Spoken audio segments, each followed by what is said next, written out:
And welcome once again to Speakeasy with Paul F. Tompkins. I am Paul F. Tompkins again, still. My guest this time out, you will no doubt recognize from his numerous film and television appearances, most notably as Tobias Funke from Arrested Development and from Mr. Show with Bob and David. He is the titular David Cross. Hi. Hello, Paul. We know each other. We do. IRL, in real life. Oh, I don't know. Okay. Mm-hmm. There we go. That is classy. Thank you for being here. We're having a lovely drop of beer. Yep. Up an afternoon. And I appreciate your joining me in the beer. I didn't realize that was part of your code of ethics. What kind of a host would I be if my guest drinks and I stand and judge? No. Just that you're actually having the same drink as me. Oh. You're not having a whiskey or a old fashioned or a Marley J or a Cloverfield. Or a Cloverfield or a Tennessee Flounce A or Noah's Ark. Or a Stutter's Drop or A Hess Christmas truck. or a Shambhala Jew, or, there's so many different drinks I know you enjoy. I think there's only two more. Creme de menthe, Yes? Bailey's. That's right. We used to drink quite a bit together Yeah, back in the old days when you lived here in Los Angeles, which you no longer do. I do not know. Although I'm here I've been here for a couple months and will most likely be here for quite a while longer because my wife is working here and I'm not working. Your wife, the actress Amber Tamblyn, Yep. working on 2.5 Men. Mm-hmm. And then because you guys have a strong relationship, you come out here Yeah. to be close to her. I'd rather live in L.A. with her than in New York without her, even though I really prefer New York and really dislike L.A. Yes, you hate it. Now, did you, when you lived here, before you moved to New York, did you dislike it that much? Or was it after you got to New York, you were like, this is the way to do it? I just didn't care for it. It's the West Coast. I didn't realize it was the first time I'd been West, and I didn't realize how different the West Coast was from the East Coast or what I knew. Like I knew there was a huge difference between the North and the South, but I didn't know there was that big a difference between the West and the East. It is surprising because I came here from Philadelphia, and Yeah. I was very surprised by what a different lifestyle it was. What a different Yeah. It was a culture shock for sure. It certainly was for me too, and I just didn't care for it and missed the day-to-day, the minute-to-minute that you had that I had in the East Coast, meaning back then it was Boston and New York. I understand why people like LA, and I don't. Those just aren't things I care about. Mm-hmm. I don't care about it being a perfect day every day. In fact, I don't like it. Mm-hmm. I like a lot of nice days. I don't like them, 700 days in a row. I don't like having a conversation where somebody's like, yeah, well, we did that back in January, and you have to sit there and go, January? Oh, that was 6 weeks ago. Yeah. I don't care about the ocean. I don't care about... Hold on a second. Can we isolate that? David Cross. I don't care about the ocean. You know what I mean? As a Bring Ted Danson in here. We finally got him on the record. That ocean over there doesn't do anything for me. I'm sure if I surfed and smoked weed constantly, this would be a great place. But I don't do either of those things. I don't like human poo, so Venice is not. Yeah, I don't care for it. So Venice kind of sucks to live in. As a part of your career, you've traveled a fair deal. You've been to a lot of different places. I've been to St. Louis 8 times. Oh, I don't have to ask that question, I guess. My next. I'm sorry. I looked at your thing before you started talking. How many times have you been to St. Louis? Yes, 8 times. Sorry, I Okay. thought that would be a way. No, to... that's great. That's great. Well, you can edit it so it looks like you asked. No, we the can't. question. This is live, David. It's streaming live. I didn't realize that. So is there someplace else? You grew up in Atlanta, moved to Boston for college, and you started stand up there. Lived in L.A., New York, but certainly through various shoots and things like that, you've been pretty much all over the world, right? I've been to St. Louis 8 times. Is that better? You can cut out me saying is that better. It actually is better. Have you been to another place that you could see yourself living? Not St. Louis, where I've been 8 times. Yeah, I would say London. It has that thing that I like, which is I walk around a lot. I walk quite a bit, and I like walking through a denser city, where you're going to see things and be interact with things, as opposed to like sitting in your car and traveling and then getting out of your car and going to another enclosed building and doing something in that enclosed building and then getting back in your car and going back to your apartment or house or whatever. Then what happens? Netflix. Okay. Yeah. So I like that about London. I like aesthetically, shifting neighborhoods and walking and stuff like that. And there's history there. Mm-hmm. I love the history of LA. I went to the very first building, the very first structure ever built in Los Angeles, which is the original Blockbusters on Curson. Am I pronouncing that right? Yes. Yeah. Okay. You just directed a feature film called Hits. Yep. Is there an exclamation point? Am I adding that? It's not pronounced that way. You're mispronouncing it. It's pronounced hits. Oh. What did I say? You said hits. Hits sounds the same to me. Oh, well, it's not. You say it? You play it back. Say it how you say it. Hits. Hits! Yeah, you'll play this back. You'll take a look. You'll see a difference. Maybe you can't hear it now. I don't think I'll get to see this because we're going to put it on a gold DVD and send it into space. Oh, they have DVD players in outer space? Yes, they do. Outer space! I know that's one of your bugaboos. That's right. It's outer space. the taking the word outer and applying it to Outer space. It's charming. So Hits is about the nature of fame in the sort of the YouTube era, 21st century America. Yeah, I wouldn't say that I wrote it with, like, I thought of that tagline and then wrote the movie around that tagline. That was kind of, the producers came up with that, and it's certainly true. It's applicable to the story, but I wouldn't say it's, like, that's what the movie's about. It's about a lot more than that, but that's the, I guess. Do you mean two things that it's about that aren't that?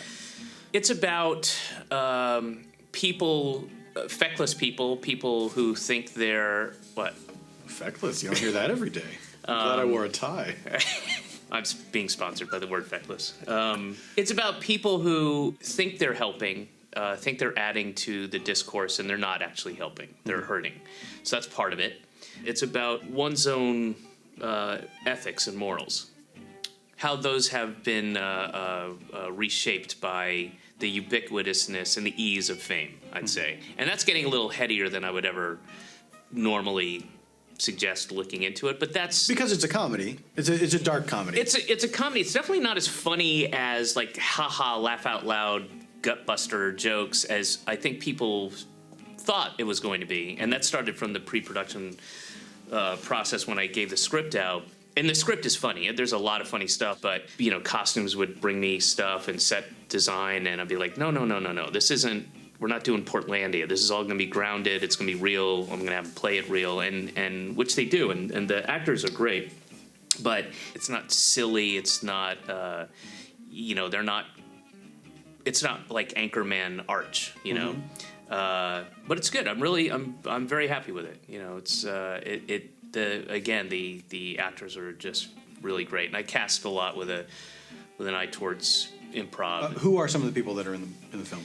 Matt Walsh, Meredith Hagner, James Adomian, Dave Koechner, Amy Sedaris, Jessie Ennis is in it. She's great. Jason Ritter, Derek Waters, Wyatt Cenac, Amy Carlson.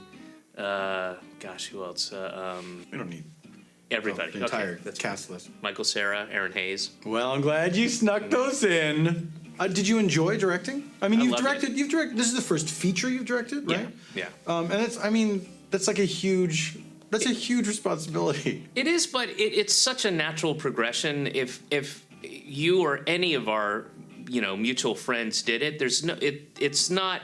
You're aware of the responsibilities and it's a bit daunting in the beginning, but it will come so naturally to you. You won't have. Well, and you have people that are there to support you. Like you're not. Yeah.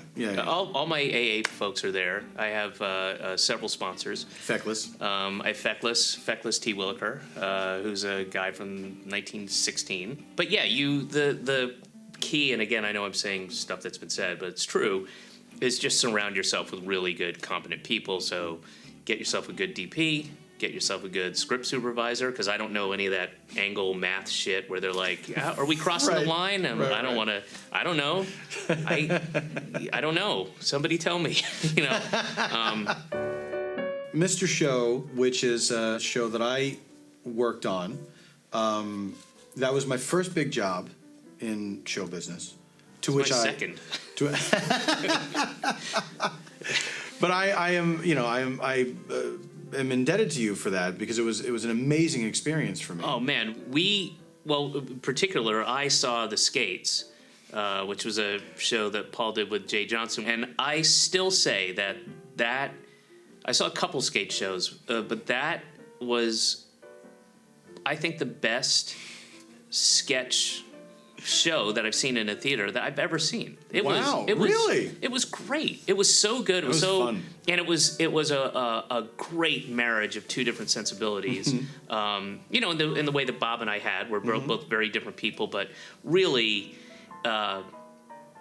it worked well together, building this piece that would incorporate our sensibilities, and that show was great. Well, really thank great. you. That was And that's fun. that's where we got to get these guys for Mr. Show.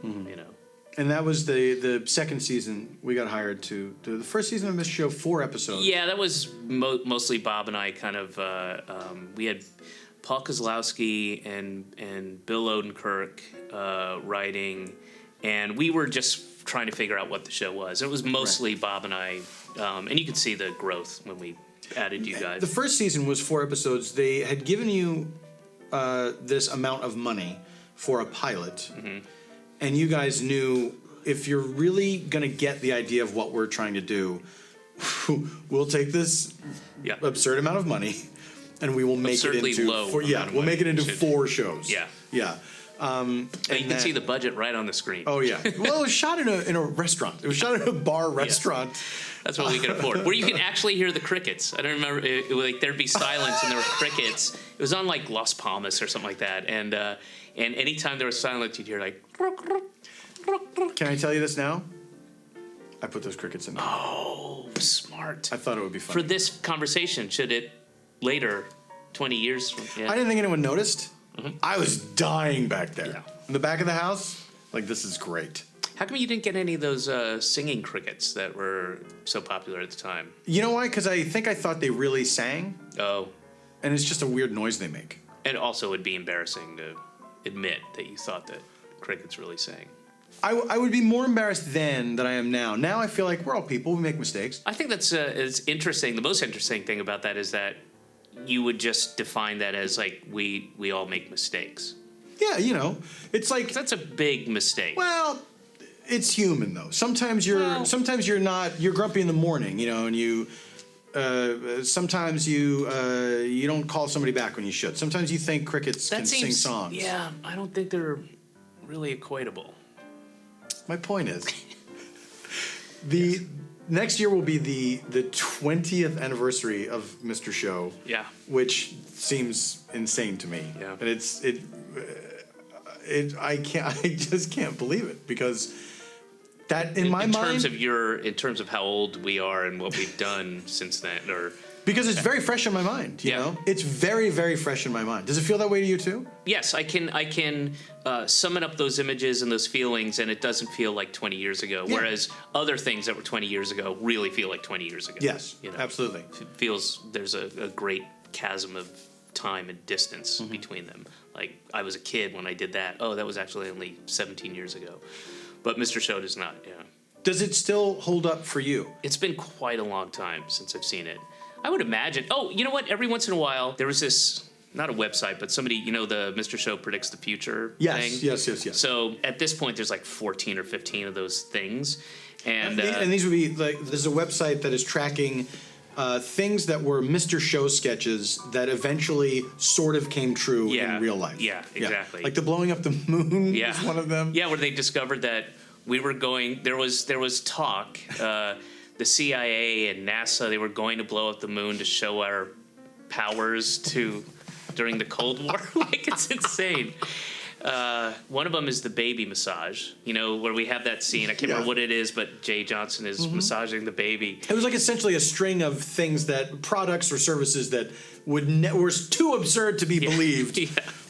And now there's baby massage. That's a real thing. And back then it didn't exist. It seemed absurd, but it reminds me of during the early years of SNL, they used their fake commercials. They had a commercial for a 3-track razor.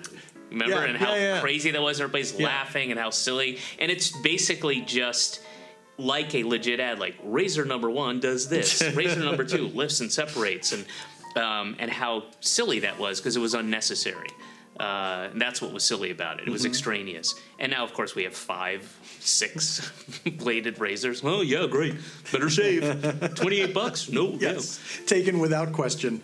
Yeah. Absolutely, I need this. So I have seen some Mr. Show sketches when I see somebody will link to it like, that reminds me of this sketch, And yeah, that stuff still holds up. I really do see, not that it bothers me, but I definitely see the cheapness, the low budget we had, which is kind of charming in a way, but you can just, it may be because I remember the specific anecdotal, like, oh, I remember that day, that was brutal. It's true of most sketch comedy shows, though, isn't it? That the set, I'm not flashing in my mind like all the sketch shows that I have enjoyed, Kids in the Hall, like anything. Then you think when you picture the sets, they all look kind of cheap and shitty and cardboardy. But that shouldn't get in your way of. Oh no, it doesn't. But it's like it never occurred to me to even think that. But I guess it's true that you kind of get the short end of the stick.